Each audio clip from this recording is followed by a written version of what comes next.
ಈಗ ನಮ್ಮಲ್ಲಿ ಒಂದು 43 ಇಂಚಿನ ಸ್ಯಾಮ್ಸಂಗ್ ಟಿ ವಿ ಬಂದಿದೆ.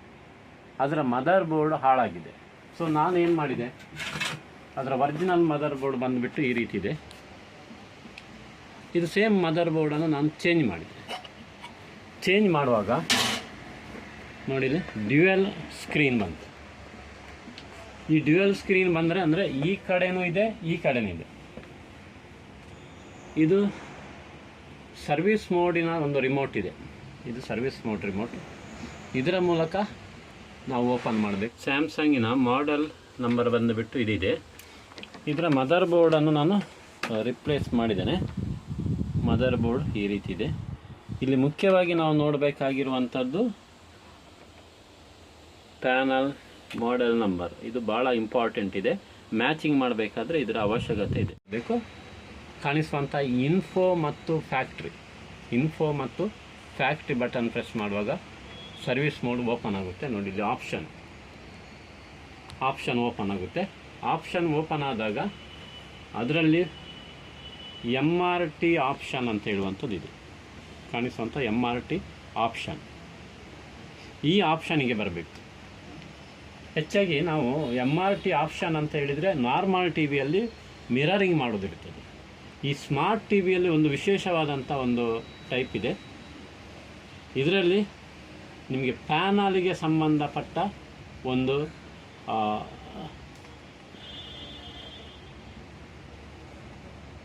ನೇಮ್ ಇದೆ. ಈ ಪ್ಯಾನಲ್ ನೇಮನ್ನು ನಾವು ಚೇಂಜ್ ಮಾಡಬೇಕು. ಪ್ಯಾನಲ್ ನೇಮ್ ಎಲ್ಲಿದೆ ಅಂಥೇಳಿ ನೋಡೋಣ. ಲ್ಯಾಂಗ್ವೇಜ್, ಇಲ್ಲಿ ಕಾಣಿಸುವಂಥದ್ದು ಪ್ಯಾನಲ್ ನೇಮ್.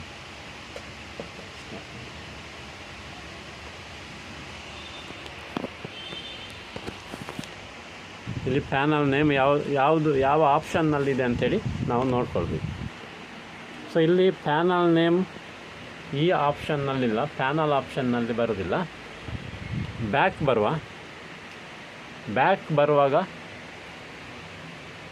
ಫ್ಯಾಕ್ಟ್ರಿ ಟೈಪ್ನಲ್ಲಿ ಇಲ್ಲಿ ಪ್ಯಾನಲ್ ನೇಮ್ ಬರುತ್ತೆ ನೋಡುವ. ನೋಡಿ, ಇಲ್ಲಿ model number type model number ಅಂತ ಹೇಳಿದೆ ನೋಡಿ. ಮಾಡೆಲ್ ನಂಬರಿಗೆ ನಾವು ಸೆಲೆಕ್ಟ್ ಮಾಡೋಣ. ನೋಡಿ, ಇಲ್ಲಿ ಮಾಡೆಲ್ ನಂಬರ್ ಸೆಲೆಕ್ಟ್ ಮಾಡುವಾಗ ತುಂಬ ಮಾಡೆಲ್ ನಂಬರ್ಗಳು ಬರುತ್ತೆ. ಇಲ್ಲಿ ನೀವು ಇದೆಲ್ಲ ಪ್ಯಾನಲ್ನ ಮಾಡೆಲ್ ನಂಬರ್, ಇದನ್ನು ನಾವು ಸೆಲೆಕ್ಟ್ ಮಾಡಬೇಕು. ಇದರಲ್ಲಿ ಬೇರೆ ಬೇರೆ ಪ್ಯಾನಲ್ ನೇಮ್ಗಳಿದೆ, ಮಾಡೆಲ್ ನೇಮ್. ಪುನಃ ನಾವು ಇದರಲ್ಲಿ ಮೆನು ಆಪ್ಷನ್ ಮೂಲಕ ಬ್ಯಾಕ್ ಬರೋಣ. ಬರುವಾಗ ಇಲ್ಲಿ ಇನ್ನೊಂದು ಆಪ್ಷನ್ ಇದೆ, ಪ್ಯಾನಲ್ ಟೈಪ್ ಅಂತ ಹೇಳುವಂಥ ಆಪ್ಷನ್ ಇದೆ. ಈ ಪ್ಯಾನಲ್ ಟೈಪ್ ಆಪ್ಷನಿಗೆ ಹೋಗ್ಬೇಕು. ನೋಡಿ, ಇದರಲ್ಲಿ ನಿಮಗೆ ಬೇರೆ ಬೇರೆ ಮಾಡೆಲಿನ ಪ್ಯಾನಲ್ ನೇಮ್ ಇರ್ತದೆ. ನೋಡಿ, ಇದೊಂದು ಮಾಡೆಲ್ ನೇಮ್, ಇದೊಂದು ಮಾಡೆಲ್ ನೇಮ್ ಇದೆ. ಈಗ 43ಯ ಪ್ರತಿಯೊಂದು ಯಾವುದೆಲ್ಲ ಇದೆ ಅದನ್ನು ನಾವು ಸೆಲೆಕ್ಟ್ ಮಾಡ್ತಾ ಹೋಗಬೇಕು. ಆವಾಗ ನಮಗೆ ಡ್ಯುಯಲ್ ಸ್ಕ್ರೀನ್ ಸರಿಯಾಗುತ್ತೆ. ಯಾಕೆಂತೇಳಿ ಅಲ್ಲಿ ಪ್ಯಾನಲ್ ಲೀಸ್ಟ್ ಅಂತೇಳಿ ಬರುತ್ತೆ. ನಮ್ಮ ಪ್ಯಾನಲ್ ಯಾವುದು ಅಂಥೇಳಿ ಅದಕ್ಕೆ ಸಂಬಂಧಪಟ್ಟ 43ಯನ್ನು ನಾವು ಸೆಟ್ ಮಾಡಬೇಕು. ಈಗ ಇಲ್ಲಿ ಕಾಣಿಸುವಂಥ ಪ್ರತಿಯೊಂದು ಮಾಡೆಲ್ ಇದೆ, ಇದೆಲ್ಲ ಇಂಚ್ ಮತ್ತು ಮಾಡೆಲ್ ನಂಬರ್. ನೋಡಿ, ಇಲ್ಲೊಂದು ಇದೆ 43U. ಇದನ್ನು ಸೆಲೆಕ್ಟ್ ಮಾಡಿ ರಿಮೋಟ್ನಲ್ಲಿ ಓಕೆ ಬಟನ್ ಪ್ರೆಸ್ ಮಾಡಬೇಕು. ಓಕೆ ಬಟನ್ ಪ್ರೆಸ್ ಮಾಡುವಾಗ ಇಲ್ಲಿ ಸೆಲೆಕ್ಟ್ ಆಯಿತು. ನಂತರ ರೀಸೆಟ್ ಮಾಡಬೇಕು. ರೀಸ್ಟಾರ್ಟ್ ಅಂದರೆ ಇದು ಏನಂತ ಹೇಳಿದರೆ, ವಾಪಸ್ ಬಂದು ಕಂಪ್ಲೀಟ್ ಟಿ ವಿಯನ್ನು ಆಫ್ ಮಾಡಿ ಪ್ಲಗ್ಗನ್ನು ಹೊರಗಡೆ ತೆಗೆದು ಸ್ವಲ್ಪ ಹೊತ್ತಿನ ನಂತರ ರೀಸೆಟ್ ಮಾಡಿಕೊಂಡು ಪುನಃ ವಾಪಸ್ ಹಾಕಬೇಕು. ಯಾವುದನ್ನು ಸೆಟ್ ಮಾಡಿದರೂ ಬರಲಿಲ್ಲ. ಕೊನೆಗೆ ಫೈನಲ್ ಆಗಿ ಈ ಬೋರ್ಡಿನ ಹೀಟ್ ಸಿಂಕನ್ನು ತೆಗೆದು ಇದರ ಫ್ಲ್ಯಾಶ್ ಐಸಿಯನ್ನು ಚೇಂಜ್ ಮಾಡ್ತದೆ. ಇನ್ನೊಂದು ಎಪ್ರಾಮ್ ಐಸ್ ಇದೆ, ಇಲ್ಲಿದೆ. ಈ ಎಪ್ರಾಮ್ ಐಸಿಯನ್ನು ಚೇಂಜ್ ಮಾಡಬೇಕು. ಇದನ್ನು ನನ್ನ ಹಳೆ ಬೋರ್ಡಿನಿಂದ ತೆಗೆದು ಎಪ್ರಾಮ್ ಐಸಿಯನ್ನು ತೆಗೆದು ಬ್ಲೋವರ್ ಮೂಲಕ ಈ ಎಪ್ರಾಮ್ ಐಸಿಯನ್ನು ಶಿಫ್ಟ್ ಮಾಡಬೇಕು. ಶಿಫ್ಟ್ ಮಾಡಿ ನೋಡೋಣ.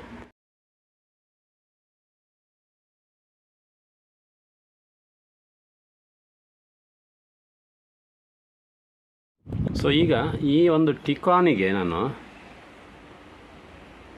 ಕನ್ವರ್ಷನ್ ಬೋರ್ಡ್ ಹಾಕಿದ್ದೇನೆ. ಈ ಕನ್ವರ್ಷನ್ ಬೋರ್ಡ್ ನಂಬರ್ ಬಂದುಬಿಟ್ಟು QK-72339D. ಇದರ ಒಂದು ವಿಶೇಷ ಏನಂತ ಹೇಳಿದರೆ, ಇದರಲ್ಲಿ ಒಂದು ಪ್ಯಾಟರ್ನ್ ಇದೆ. ಇದು ಏನು ಪ್ಯಾಟರ್ನನ್ನು ಡಿವಿಷನನ್ನು ಸೆಟ್ಟಿಂಗ್ ಮಾಡಲಿಕ್ಕೆ ಒಂದು ಸ್ವಿಚ್ ಇದೆ. ಈ ಆನ್ ಸ್ವಿಚ್ಚಿನ ಮೂಲಕ ನಾವು ಸೆಟ್ಟಿಂಗ್ ಮಾಡ್ಬೋದು. ಇದೆ ಒಂದು ಸ್ಯಾಮ್ಸಂಗ್ ಟಿ ವಿಗೆ. ನೋಡೋಣ ಯಾವ ರೀತಿ ಇದೆ ಅಂತೇಳಿ. ಈಗ ನಾನು ಇದನ್ನು ಸೆಟ್ಟನ್ನು ಪುನಃ ಆನ್ ಮಾಡಿದೆ.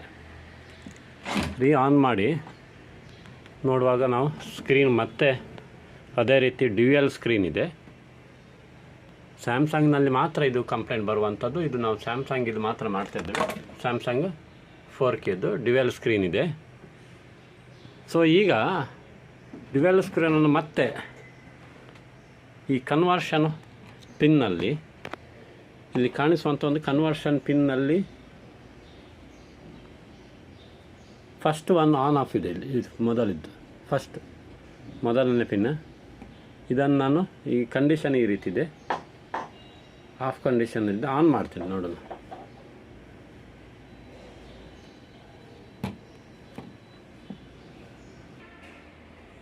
ಸೊ ಆನ್ ಮಾಡಿದೆ.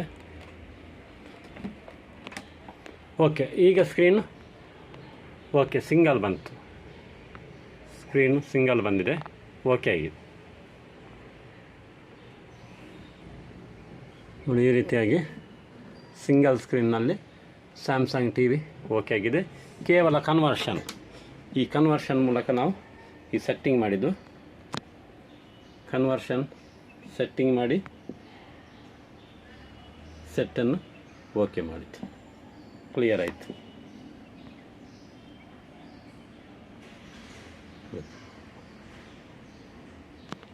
ಈ ರೀತಿಯಾಗಿ ಕಂಪ್ಲೇಂಟ್, ಡ್ಯುಯಲ್ ಸ್ಕ್ರೀನ್ ಕಂಪ್ಲೇಂಟ್ ಕ್ಲಿಯರಾಗಿ ಸಾಲ್ವ್ ಆಯಿತು.